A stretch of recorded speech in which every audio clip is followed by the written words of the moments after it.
Hey guys, welcome to my channel. Ngayon guys, tuturuan ko kayo kung paano sumuntok ng maayos. Dahil ito ay magiging isa sa mga self-defense nyo para kayo ay lumakas ang loob nyo kung sakaling may nakalaban kayo, something, kailangan nyong i-self-defense ang sarili nyo. Ngayon, tuturuan ko kayo kung paano sumuntok. Ganito lang mga guys. Ganito yan guys ha.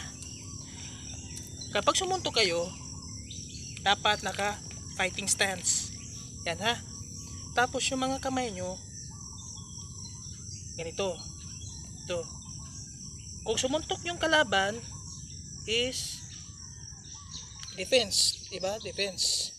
Pagkatapos magdepensa, balik sa fighting stance, pak, pak, pak, pak, pak, pak, pak, pak, pak, pak, pak. Diba? Ang pagsusuntok mga guys, hindi yung ganyan. Dapat, ganito ang pagsuntok nyo. Ang kamao nyo, katulad dito.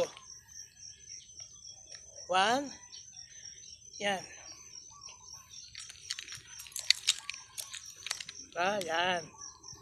Yan ang tamang pagsuntok guys. Para malaman nyo, para tulog ang kalaban nyo.